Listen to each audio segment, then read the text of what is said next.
What is good, guys? Welcome to episode 32 of the Art Meets Culture podcast. I am your host, Ade Sunusi, aka Sunusi the First.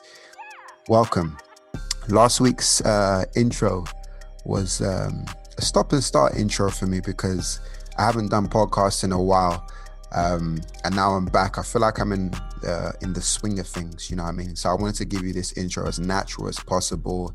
There will be some odd mistakes, odd stutters and everything like that. But I think I want to just get back to that organic stage of doing intros and not feeling like, oh, it has to sound this way, it has to sound that way. So I kind of forgot my edge a little bit, but I spoke to one of my guys, Scott McKenzie from New York, and he just said, yo, man, gotta just do organic, man. Intro's gotta be organic. So I said, cool, let's go for it, man. I long gone are the days where I try to do things scripted.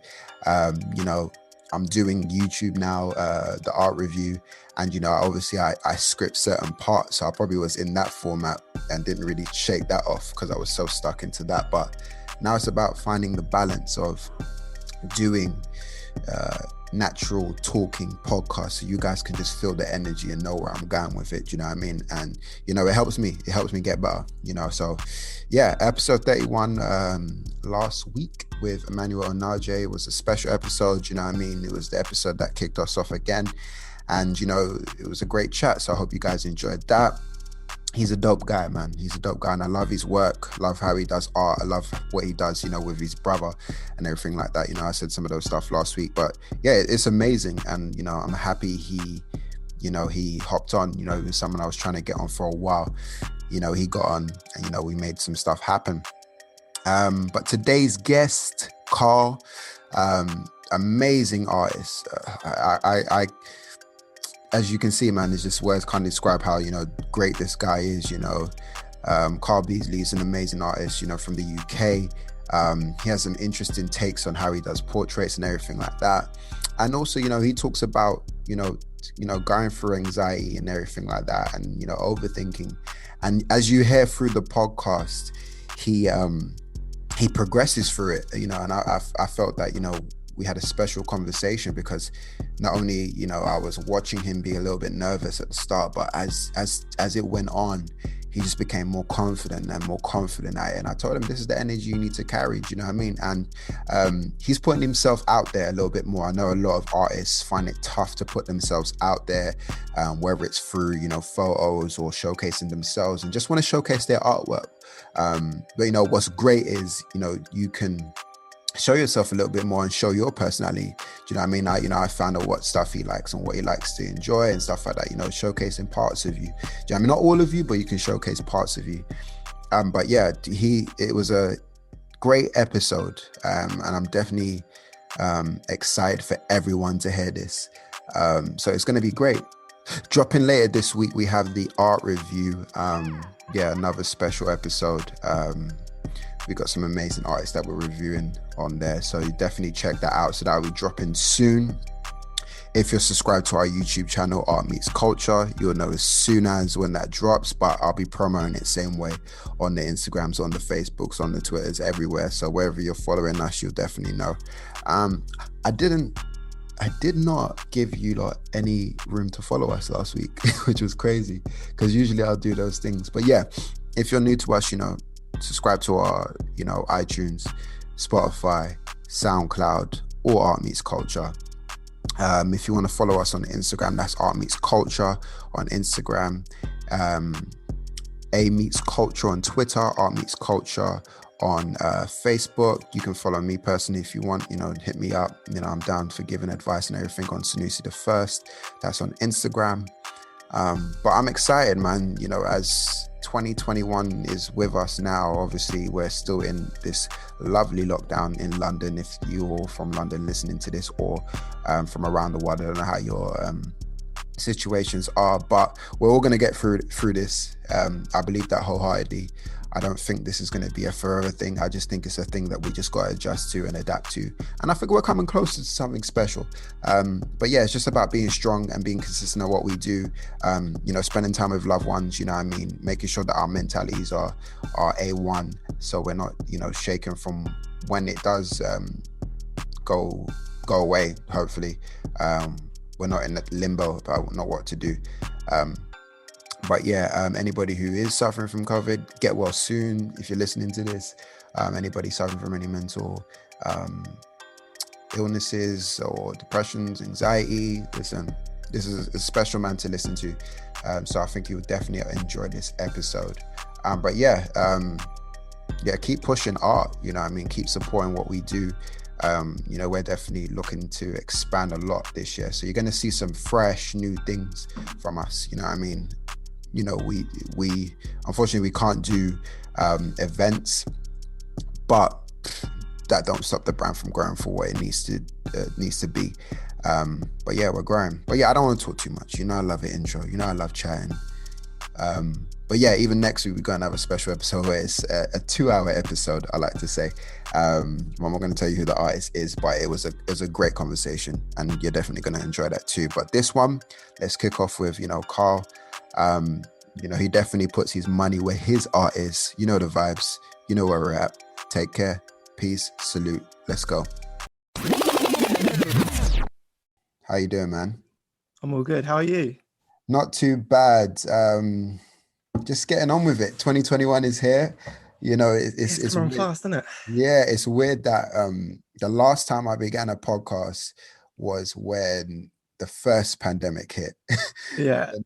Lockdown rather. So lockdown 3, which we're in now. After lockdown 1, I'm back again to start on a new one. But yeah, thanks for coming on board. I've been a massive fan of yours for a while, and seeing your progression. Sorry, that was my phone. Seeing your progression, and it would be great to let the audience know about your story. So tell us who you are, what you do as well.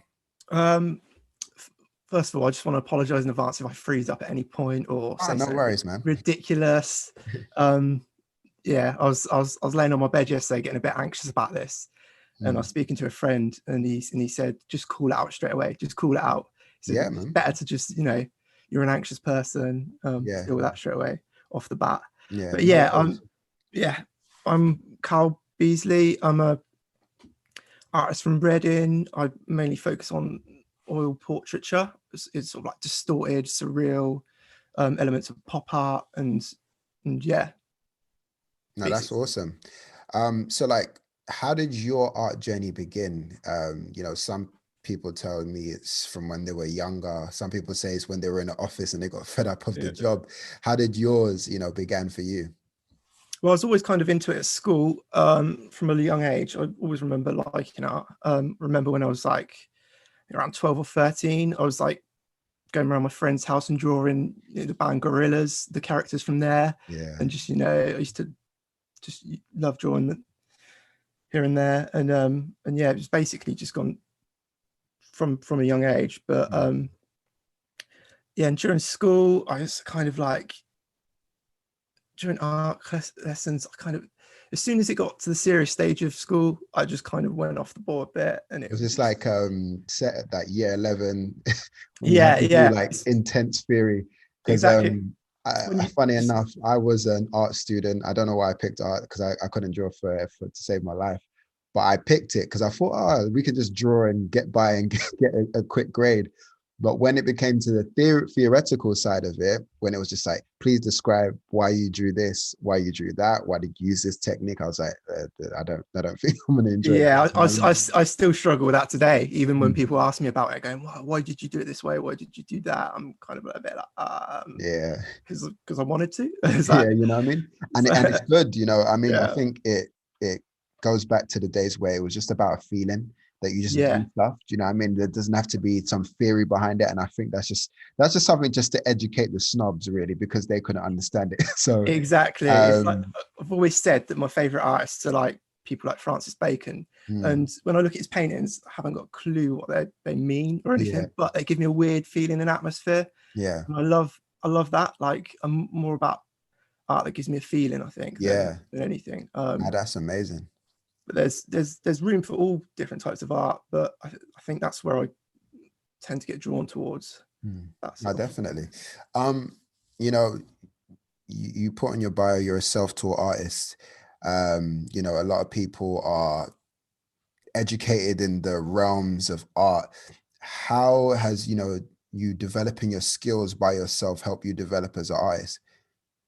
I think it's kind of learning from trial and error. I think it's helped me to give my own style rather than learn in a certain sort of like regimented way. I remember before, I think I've said in the past, like it gives, I think that's where half my style has come from just I may do things wrong, I may mix paints wrong, not the correct way, and do things, but it's just like this is what comes out. So yes, it's I think it's just trial and error really, and just putting it down on the canvas and not thinking about it too much, and not, because I was terrible at kind of like tutorials and stuff. I get halfway through and I get like bored and I get fed up, so I just want to just do it and cut corners, and someone might look at my art and think that's not done particularly, you know, well in a certain way, but it's the way I do it, and I kind of just want to kind of run with that. Yeah, no, that's for me, that's sick. And you've got the skills and quality enough to get you to where you are. But after that, it's just instinct. So you know what you're doing from there. So it's just like, oh, anybody can, like being on the pitch, anybody can teach you how to kick a ball running, but you don't know if you're going to do an overhead kick Yeah, or an exactly. outside the box screamer, you know, and that's what makes, you know, you spectacular what you do, or makes a footballer spectacular what they do. It's just that the magical moments, you know, and that's what, you know, help you develop in your work. I mean, I definitely want to talk about your style, because I basically I placed you in the art review looking to review some art on the YouTube. Um, but I was looking at the work, and I was like, how do I describe Carl's work? I want to say the faces represent several personalities, but I said, I'm going to get him on the podcast. Let's have a conversation about it. So I truly know, because it's like, it intrigues me, you know, from the Koji Radical pieces and just seeing the different faces. I'm like, this must be about different personalities. But I said, let's have you on and let you explain it. What is, you know, the idea behind all those merged faces in one portrait? I think you're right. I think it comes from, initially, I think it came from me just wanting to do something a bit different and trying to find something unique, because I kind of got a bit bored when I was doing like standard straightforward portraits, so I wanted to kind of mix it up a bit, and the merging of the faces first started back when I first started really. And yeah, and it's only after you kind of paint them and go through them and you're like, this is kind of where it's going. It's about the personalities and like the different feelings. And I wanted to, like, a lot of people look at some of my stuff and think it's a bit silly and a bit stupid, faces, the expressions. But in a sort of age where we're always worried about how we look, I kind of wanted to capture people doing stuff that looks almost artificial, almost over the top. And a lot of them were my friends. Like, I started out just painting my friends because they just gave me free reign to do whatever I wanted. And I wanted to capture the little quirks that make them unique and kind of and get that out in one image, if that makes sense. Now that makes perfect sense. You know, it not all the way the same, but it sort of reminds me of, there was a piece that Heath Ledger got done, and it was him sitting in the chair, but then there was a version of him on one side and a version of another, and it was just like these crazy personalities that are around him.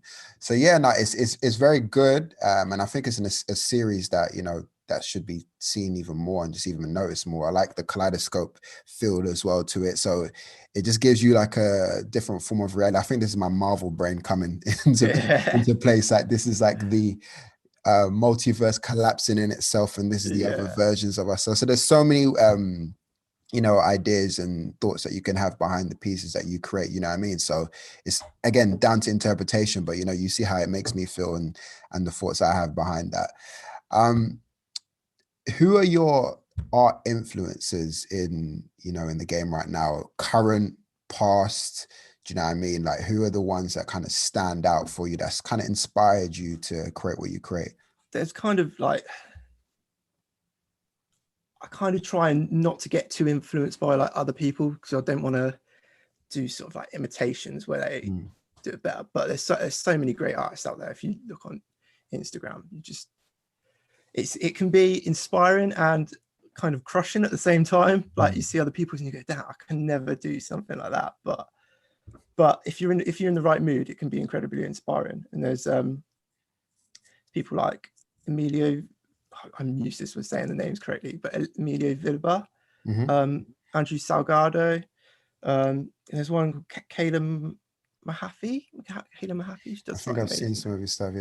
Yeah, and it's yeah, there's just so much stuff about, and it's just sifting through it, and you can get inspiration from a number of different places. That's quite interesting.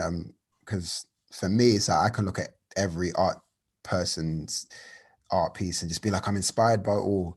But as artists, it's like I do hear a lot that you not shy away from looking at others' work, just in case you might take something by accident, you know what I mean, just down by inspiration and stuff like that. Not on purpose, but you might take something and then you'd be like, oh shit, like I've taken something that's possibly theirs. Are people going to notice, you know what I mean? And I have seen that in a lot of artists' work, that you got this from here, you got this from here, but they make it their own at the same time. So it's not completely identical. Do you know what I mean? I mean, it's hard to do something completely original these days. Like it's people say it's near on impossible. I think you've got to strive for that, but it's good when people like get influenced by someone, take little elements like you said and make it their own, put their own spin on it, and it's all about inspiring other people as well.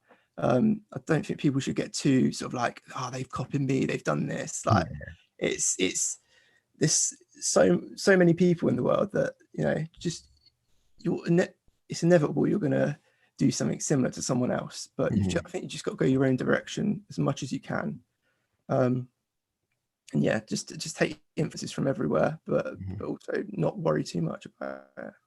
No, exactly. No, that makes sense. You were lucky enough to exhibit your work at the Royal Academy of Arts. Like, how did that all come about? You know, you even being shortlisted for BBC's One Summer Arts competition as well. Like, that's mad. You know what I mean? How did that all come about?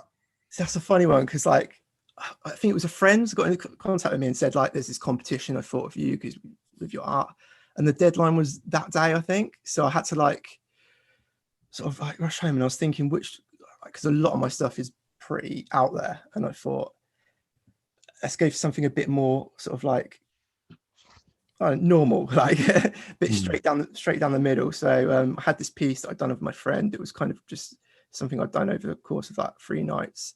And it was one of those things where I was like, shall I enter it? I don't know whether it's good enough, and like you have all these doubts, but I entered it, and it got picked for the shortlist, which was great. But I always find like the competitions that I really kind of want and put a lot of effort into, like doing the piece, never get picked or anything, but it's the ones that you kind of just off the cuff kind of like, oh, you have to do that, I'm not sure about this, but they're the ones that tend to like, you get, I don't know why it works that way, but I mean, it's always funny that the things you truly want, again, you might not even be ready for, so it's kind of gears you into something else. Like, this is the right one for you. Do you know what I mean? Like, I've had many of those. I wanted certain jobs for like the life of me. I was like, I need this job, I need this job, I need this job. It's never happened. And then next minute I'll get a different opportunity that guides me into, you know, even developing my skills just a bit better. So when the time comes around again, because I'm sure these competitions come around, or a job, you're just ready for it. Do you know what I mean? You can just attack it properly with new skills and new ideas. Yeah, exactly. It's sometimes it's not your time, is it? Sometimes you just have to wait, persevere a little bit, and something will come if you keep working hard at it. It's just got to wait for the next opportunity to come around. Yeah, definitely. So first, start the podcast, you mentioned, you know, you were anxious, and you've also mentioned in the questionnaire I sent over, you know, anxiety, you know, plays a part in you as an artist. And I think that plays a part in a lot of artists. I've spoken to quite a few artists, who've gone through depression, and they've used art to excuse the pun, draw themselves into more of a positive space. You know, how has, you know, mental health, anxiety, and depression or anything like that played a part in your art? And, you know, how have you developed from that, or how are you coping, you know, those two questions? I think art was always helped me in that regards, because when I was at school, I never really kind of like, I was never decisive on what I wanted to do, and I kind of got stuck in a little bit of a rut. And yeah, it's kind of helped me to feel like I'm progressing towards something. Even like, I mean, I've never had the best jobs in the world. It's my like 9 to 5.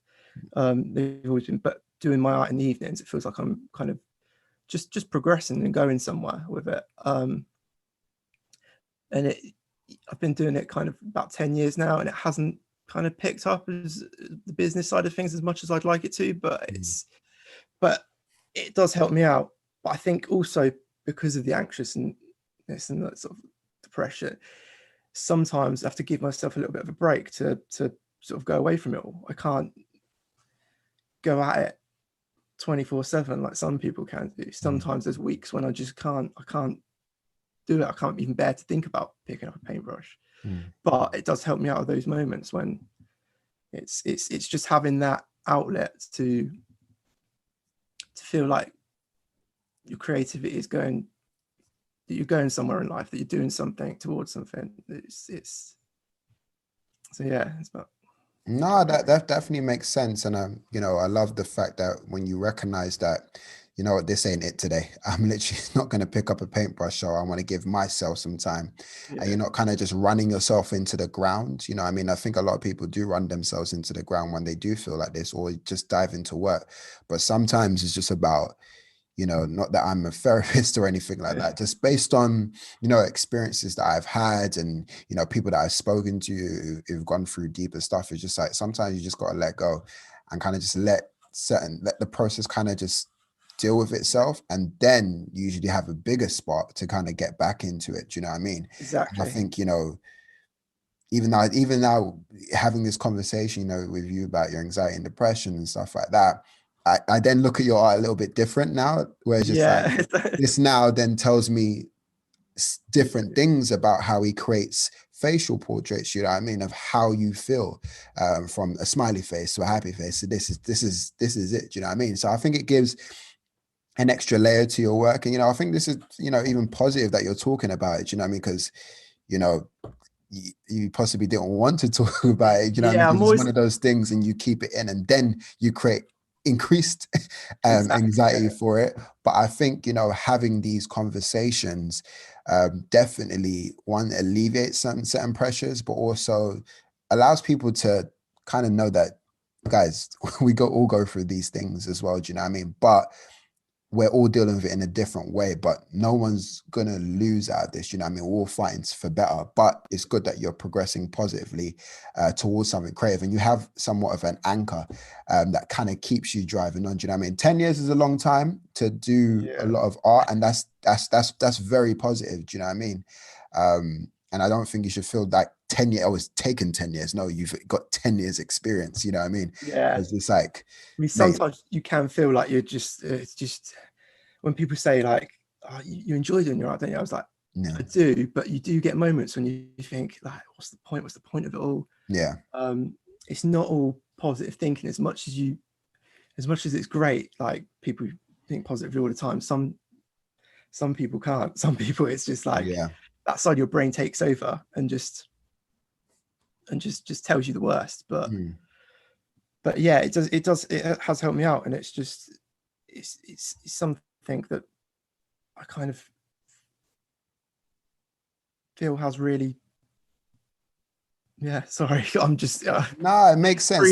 Freeze up. It makes sense, and you know, I get it. Do you know what I mean? So, and I think, you know, it's powerful that you're talking about it, and it's going to be powerful for people to hear. But this gives, again, for your work, you don't know. Hopefully, this podcast, you know, has someone listening to it and thinking, you know, I'm going to check out this guy's work. You know, buy a piece, and you know, it inspires the situation for them. So yeah, man, you're doing good things. Don't worry, man. All good, bro. Okay, so on to, you know, even more progressive things. You know, you were selected as one of the 25 artists for Masters of Paint. You know, how did that process, you know, go about. And then after that, it was one of those pieces got selected by Art for the Underground by Creative Debuts, who was another phenomenal platform. Like, how did that all connect together? Yeah, the creative debuts thing was, they've helped me out massively over the years, especially with my confidence, and I think they got in touch about uploading some of my work to their platform. And you always check these places out, because you do get a lot of sort of spammers artists, like, Yeah. come join this, come join that. But they seem legit, and entered the competition. And I got an email from them saying, you haven't won first prize, but we're doing runners up, where your artwork will be displayed on the underground. And that was what I wanted, really. That was amazing, to like just think, to have your artwork blown up on the underground. Like, and always like having art in unusual places, like where everyday people can, because art galleries can get a bit stuffy, it can be a bit thing.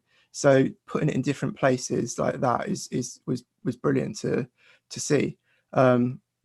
And when I was first starting as well, I got in contact with a guy called Tim, who owns a bar in Reading called Milk Bar, and I thought it'd be such a cool place. That just like, it was an independent bar, and I thought it'd be so cool to like have artwork on the walls where people are a bit more relaxed atmosphere, kind of can get a drink, can chill out a bit more.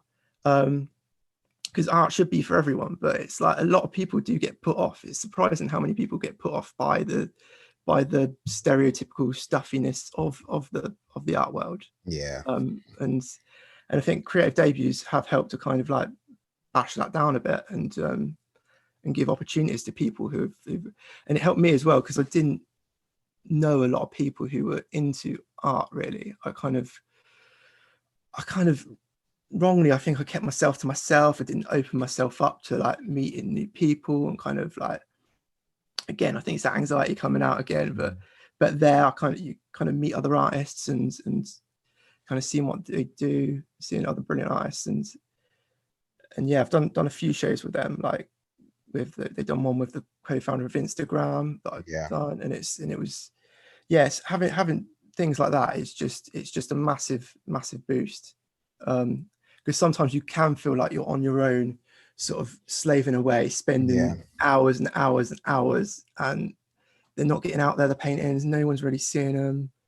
And yeah, so just give an opportunity to people like me who wouldn't necessarily have the connections. Yeah, no, I mean, shout out to Creative Debuts. Now I've seen the work they do, you know, and I'm seeing the efforts that they put into artists, especially like you. And I think I did see the piece on the underground as well.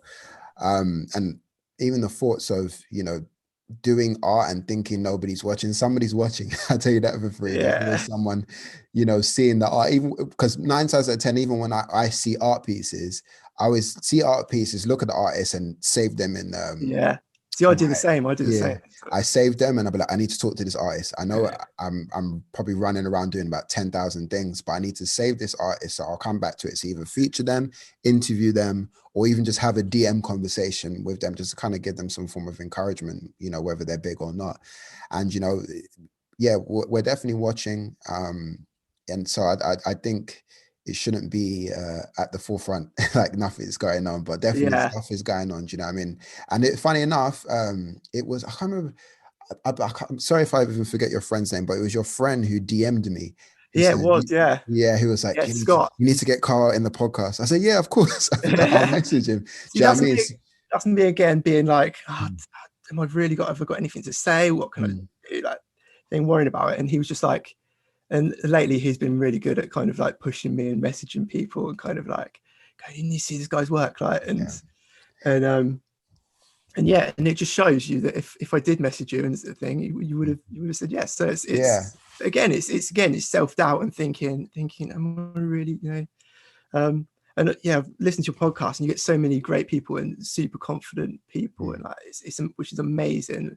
But I really struggle with confidence. It's something that's really kind of like, I'd love to be like that, but it's the self-doubt just kicks in. I mean, I think that you know, that comes with time. Like me talking to you like this, I have 10,000 nerves in my head, but I have to kind of just level it out. level it out to the point where it's just like, just have a conversation. Yeah. Because I mean, I'm back into podcasting now, and I had I did one yesterday with a guy called Emmanuel Inaji, amazing artist. But I was hearing myself, why do I sound so nervous? Yeah. And that's because I haven't done it in months. So now the nerves have kicked back in. But I think as time has gone on, okay, cool, this is what I need to do. But my a thing that I would do, I'm hope maybe this could help you or not, is just I would watch confident people. Like I would just watch people with a bit of swagger just to kind of see,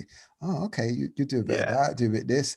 I was heavily invested in the Conor McGregor run of him just being fully confident. And I was just watching this, like, how does absolutely there was such an energy about it, even back in the day in school, WWF era, The Rock, and that The Rock character was something that's like, this is what a man should be. Yes. Confident, have some brash to him, stuff like that. But I think over the time, I think I've just picked certain pieces that I've liked and just kind of just merged it into the type of man I want to be. But I think again, that happens over time. The more you learn, the more you observe, the more you even read on stuff about things, you know what I mean, and check podcasts and stuff that can trigger motivation.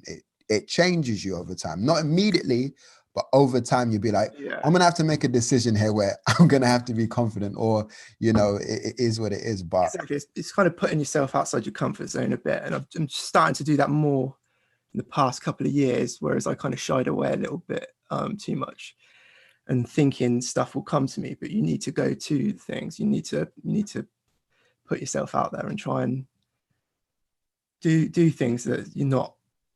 It's not your comfort. Yeah, no, for sure. And it's uncomfortable but comfortable at the same time, because you get to see the type of character you are. Do you know what I mean? So I mean, I'm seeing you're a phenomenal human. Do you know what I mean? And it's like, I can tell there's a big person in you that like, I want to say all this, but I'm getting there. That's the trouble. It's kind of like in your head, and you plan it all out in advance, and then when it comes to it, you're like, your brain's doing it's just shutting down, going, I'm freezing. No, but we're having a good conversation, so I like it, man. So you're doing good. So yeah, more into more great things that's happened for you. The Disney commission, you know what I mean? I really like that piece, you know what I mean? It's fun. It shows the timeline of Disney from the black and white to the color. Like, how did all that come about, and like what was the story behind that piece? Yeah, that was another fun piece to do.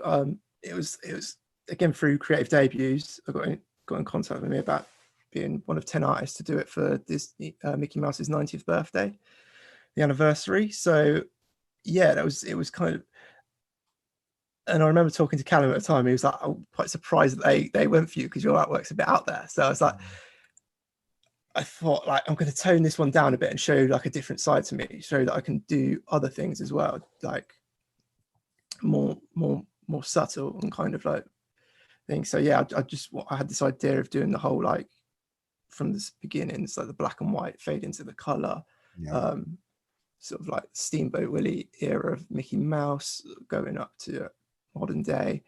And yeah, it was just something that came to me, and yeah, that was my first proper commission. So I've kind of discovered all the challenges of commissions at once in that Disney one.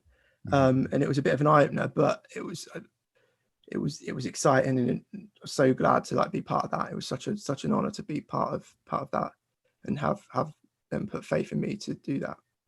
No, shout out to you, man. And that's, if you're in Disney, that's one step away from Marvel. So anybody who's worked with Disney is always because I tried to.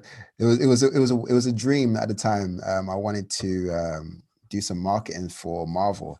I was like, before the Avengers hit, I need to be on their marketing team and stuff like that. But Avengers has come. But you never know. Who knows what exactly holds for the platform? Do you know what I mean? Because there's definitely some exciting things that are happening there. And, I think they're paying attention to a lot of artists. But it's for artists to keep on working and keep building those connections. And you've got that underneath your CV as well. So I'm sure, a Marvel head, you never know who's going to be in the marketing department. Listen to this, God willing. let's get something going. Do you know what I mean? Next minute you're in a Doctor Strange film, so you never know. So you Yeah, know, you it can work like just that. got to keep doing these things and seeing where it takes you. And like you said, it's a great thing to have on the CV. And when I do get the times when I think, oh, like this isn't my art career isn't quite going as planned, I kind of think back to that and think that's quite a big deal.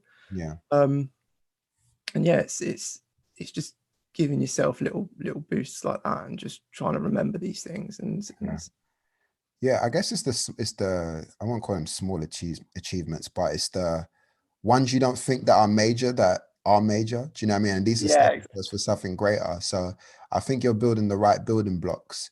Yeah, It's very easy to think nothing's happening, and then you tell me you work for Disney, you did something for Disney. It's just yeah, like, it's no, anything can yeah, change so you've done quickly. stuff. Do you know what I mean? And it's sick. Do you know what I mean? I think I do that sometimes.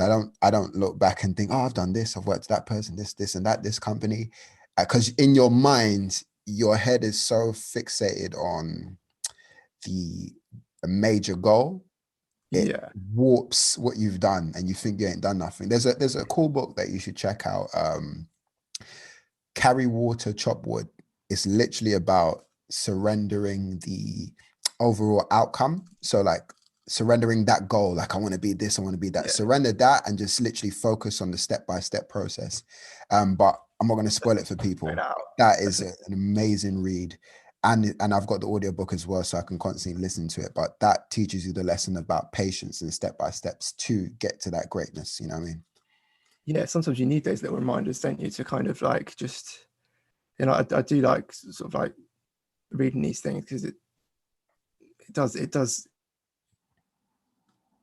really. It's like I think sometimes you get a perception in your head that other people are doing it and it's happening for them straight away, and then you read the stories and it's really not. It's a Yeah, long, hard struggle. yeah, Um, sometimes it can take 2 years, sometimes it can take 10, sometimes it can take 20. yeah, But it's not the same for everyone. But you've just got to have that patience, that belief. You've got to keep going, and just get stuff done. I think that's the most important thing. Just keep going, because there's times when I think I'm not inspired, I'm not like thing, but even when I'm in those stages like that, I'm just like, I need to get something down, even if it's something I'm not massively keen on at the moment. I just need to get something down to keep that ball rolling. yeah. No, that's good. So 2020 has gone. We've gone through that manic year, and 2021 is here. Where do you see your art journey taking you this year? Like, what does 2020 have for you in store, or what do you have planned, like, for the whole entire year? I kind of just want to keep the momentum going, because I've had a bit of a good couple of sales and stuff, so it's finally starting to pick up a little bit, it feels. So it's just trying to keep that momentum going, and just ideas. I'm very kind of like, I look at some other people's art work and kind of think I love the fact that they've done like a series of paintings, but I kind of get started on one series and then I kind of like, my mind goes somewhere else, and it's kind of like I dart off in this direction and do that. So I never have like, my body of work is kind of like through the year is quite sporadic and kind of like a bit all over the place. Mm. But I've learned to just kind of embrace that now, and just like, and having that kind of, okay, so I started doing a few like this, but then I had this idea. And but yeah, I just want to keep doing different things and never get comfortable with what I'm doing. Do different, just keep experimenting. I think it's quite easy to fall into the trap of just going, oh, that one kind of worked. I'll do another one similar to that, but not the same. But I still don't feel like I've found my true style yet and true, like, my final form. But hopefully it's coming. Hopefully I'll just keep going and seeing what happens. Yeah, definitely. And I think, I mean, I believe you got the collection there on your Instagram. Do you know what I mean? Just seeing what you've done so far, even though it could be a little bit sporadic, but you've got it there. Do you know what I mean? And I think if Yeah, you're packaging it in a way where it's just like, this is what I've done. Do you know what I mean? So I think people can definitely see that through. And I think, keep expanding on those ideas, because I think there's something in it. Do you know what I mean? With the various faces, and however you want to take it further. I've seen the cause one that you've done as well. Like that was pretty cool as well. So there's mate, there's loads of Yeah. amazing ideas on there that I'm thinking this guy's creative, man, and he's just going to tap into a series that's just going to make people think and make people have discussions. You know what I mean? I think that's what art's all about, just making people think, Yeah. having discussions, and you telling your story through it as well. And I think Yeah. that might be something that you may need to tap into, and you'll be surprised how people gravitate towards that. Do you know what Exactly. I mean? I've been thinking recently, like, I think the best artists on Instagram who do really well, who I'm drawn to, show their personality in their work, and like, and show themselves as the artist and put their face on the work. Yeah.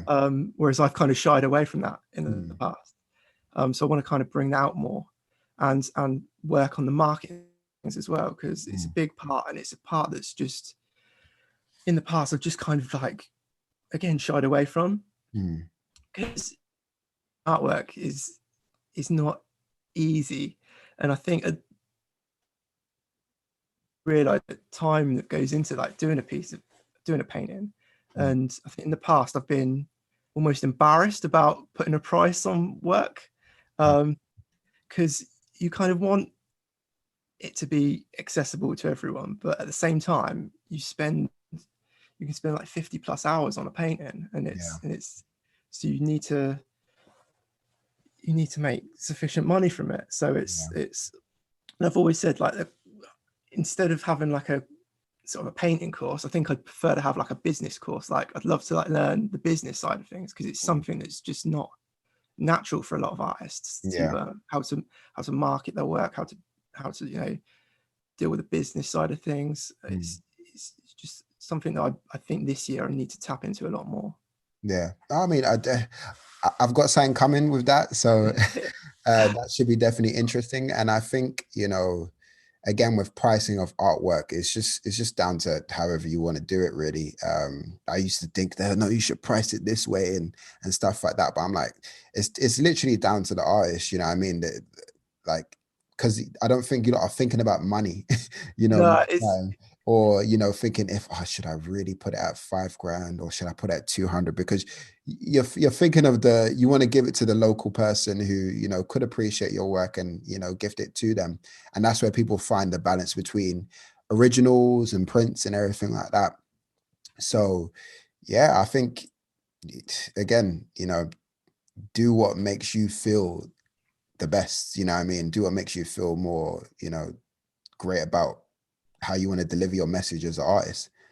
yeah, I think prints as well are a great way to sort of like to start collecting art at a cheaper price point. And Mm, and I collect prints from different artists as myself, and that's where I come in. Like, I can't afford like a massive painting of my favorite artists. So I get a print, or like a limited edition print, and we'll get something to and do it that way. But yeah, it's always, or I don't think many artists are businessmen deep down. Like, a lot of them are, but it's just it's something that if you want to do it for a living, you're going to need to like get into, and try and figure it out properly. yeah. And yeah, I think it's No, that makes sense. All good. So a younger artist, a younger version of you, what advice would you give the younger you in terms of like being an artist? Like, what would you like to say to a young Carl? just be more confident with it, and do and follow it, rather than having the indecision of like, I think that's why I didn't go to uni. I had the indecision of like, is this the right thing to do? I'm gonna be in debt. I'm gonna have all this debt. And at the end of the day, I don't think the learning aspect, I don't think, is the part I missed. I think it's more about the socializing and kind of like meeting people into the same stuff as you. And like, if you go to like an art class, you're all into art, and like one of them goes, I'm going to put on the show, and then you can get involved that way. And it's sharing ideas. And I do think I've missed out on that, kind of like, just by sort of feeling in isolation, because whenever I go to these sort of like shows with like creative debuts and stuff, I do get a bit of imposter syndrome. Like everyone kind of knows each other, they're all in like the industry, and I'm just kind of on the edge kind of. But I think a lot of people feel like that. It's not just me, and it's but yeah, I do think if I could go back to the past, I think I would have went to university, studied art, worried less about the money aspect and whether being in debt and that, and just run with it and run with your dream rather than shying away from it, and thinking sensibly about the whole thing. Yeah, no, it makes sense. I mean, I would say, oh, you can go back to uni now, but we're in a pandemic currently. So, I mean, once everything dies down, definitely that's still an option there for you. Do you know what I mean? There's always time. Do that. Do you know what I mean? I have I mean, I took a break from uni, and, I'm currently in probably a year. I can't remember what year it is or how long it was, but a very long time since I've been back to uni. But I've taken that break. But I said, if I ever do go back to uni, I'll know exactly what I wanted to study, because I studied film and media. Oh, nice. I completely hated it. Really? Yeah, it was just so theoretical. It's funny because it's so theoretical that you have to learn about films, learn why Alfred Hitchcock shot in a certain way. Why did he use certain suspense music and certain things? And I was like, what is this? And now I'm on YouTube watching breakdowns of Martin Scorsese films. Why there you go. It's gone full circle again. And it's like, I completely love it. But I said, if I was ever going to go back to uni, it's one or two things.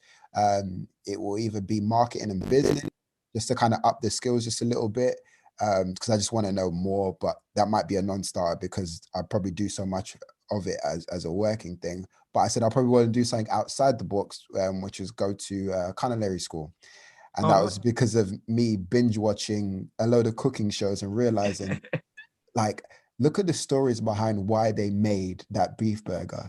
Like, why they picked the beef, why did they pick the certain herbs? It's just art to me. And I think that's the best form of art I can do, rather than draw, because it's like, I respect people who paint, draw, everything, hence why I created the platform to do that. But I think, the cooking side of things will be probably like a career I will probably like to do in my older years. You know what I mean? You change over time, don't you? It's like when you're at school, you might not be into the same things that you're into now, and I kind of remember like making all the decisions at the time, and I was just so indecisive. I was like, it kind of felt like this was going to be my life, when it isn't really. Like, you can go to uni, you can drop out, you can do something else. Exactly. I think I put a bit too much sort of pressure on that one decision, and I ended up making no decisions. So it was and just not sort of like coasting a bit. And so I think another thing is, like, I've learned to just make decisions, even if they're wrong. Make sure you make a decision, go with it, learn from it, learn from your mistakes, and just No, I definitely understand that. And at the same time, don't put too much harsh pressure of just making the decision as soon as, you know what I mean? Because it's just like, you'll make the decision because you think you have to make a decision, but maybe it's not the time to make a decision. I definitely, my advice to you is just definitely just vibe it out a little bit. You know what I mean? Obviously have the plan, but I think your skills, speak for itself anyway. So I think, you're destined to do something great with that, those ideas that you have. Do you know what I mean? So yeah, man, I just say keep pushing, and just being the best you can be for this year. Yeah, thank you. It's like, I think you do have to go with the flow a little bit, and kind of like seem, like I said, you change over time, and what I want to do this year might not be what I want to do next year. And but yeah, hopefully 2021 I can kind of push in the right direction and kind of force myself a little bit more, not force, but just go outside my comfort zone a bit. And I think that even this is a step in that direction. Oh, it's huge, man. I'm loving it. I'm thinking, this guy's sounding confident by the minute, man. And I'm seeing the growth from it. And you're talking smoother. And I think it's just you now knowing that, mate, I can actually do this, man. This is actually not that bad, you know what I Yeah. mean? Just to have a conversation, because obviously we see daunting interviews. It's Yes. like sometimes I think I'm gonna interview the biggest artist in the world, but I'm not in my brain. I'm like, I don't even know what the hell I'm gonna say. You know what I mean, but I think, you know, when you get there, you just be like, you know what? Let's just have a swing at it. Let's just see how it goes, and, you know, I'll Yeah. do what I need to do and you know, give it my all. And, you know, it's amazing to see that, you know, that progression through you through this interview as well. Yeah, it kind of just comes with time, I think, doesn't it? It's like just repetition and doing the same sort of things, and yeah, eventually, hopefully, I will be putting my face out there more, Yeah, like in front of the camera. But I think, whereas sort of back in the olden days, say you could have like an artist who was sort of a reclusive type of character, but yeah, I think now the ones who I get drawn towards are the big characters, the ones who yeah. are personality as well, who have that in the locker. Hmm. No, And it's the truth, because it's just like all these. It's funny. It's like before Warhol, everybody was a little bit elusive, they were a little yeah, bit eccentric. Warhol just decided to just, you know what, we all need to be more like create the way he create his persona as yeah, well. make Like, himself the piece of art. Like, you know, Basquiat was intrigued as well with him and yeah, stuff like that. You know, even doing this popular culture sort of thing. But Warhol was just obsessed with celebrity. Do you know what I mean? Definitely yeah, obsessed with celebrity. And, you know, it helped push art into that popular culture side of things. Obviously, you're seeing it now with the likes of Alec Monopoly, who I've been watching his vlogs, and he's out in, I think he's in Dubai now, just blinging it up, DJing it yeah, up, painting on Lamborghinis and stuff like that. And I just think, mate, this is totally insane. Do you know what I mean? But it's, I think, uh, as much as artists can be recluse, sometimes the work just speaks for itself. So if the work is strong, the work can just speak for itself. You know, I know a few artists like that who just do the art, will show their faces a little bit, but go back yeah, and do the art. And I think that's cool freedom.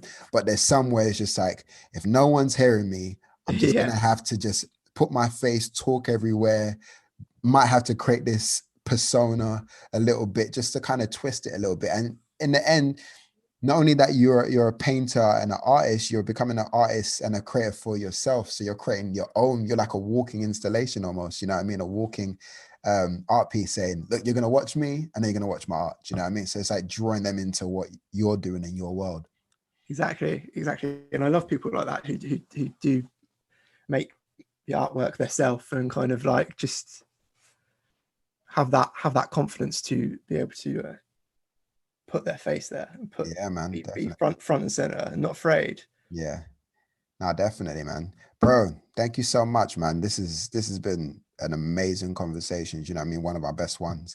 Do you know what I mean? And it's just great to see you, you know, how you started to how you are now. Is just like I'm like buzzing by that. Do you know what I mean? Yeah, You know, hopefully this, you know, kicks off what you're doing and, you know, allows you to be like, you know what, I'm gonna show myself more. I'm gonna have more conversations. I'm gonna get involved just a little bit. Do you know what I mean? Because yeah, as crazy as this year has been, I think there's no doubt that people just needs to get stuck in. Do you know what I mean? And, you know, yeah, don't fear anything, because, mate, the thing that we're supposed to fear that's keeping us in our homes is this COVID situation. But I think there's a freedom in, you know, just developing yourself this year, because it's everybody's not fast paced no more. Everyone's slowed down, so there's time to perfect certain skills that you feel as though you need to develop. yeah, definitely. And Yeah. thank you so much for having me on. It's Absolute pleasure, man. Where can they find you, socials wise, websites, everything like that? basically at Carl Beazley Art on all the socials. www.carlbeazley.com if you want to check out the work. And yeah, just Yeah. Oh, you got some limited prints you're doing as well. Like, when can they get that? yeah, that's on my website. At carlbeazley.com. I've got some ones. I've done one of David Attenborough. And I've got a couple more on there as well. So yeah, if you want to check them out and support an artist, then Yeah, man, go get that, man. Bro, appreciate it, man. Thank you so much.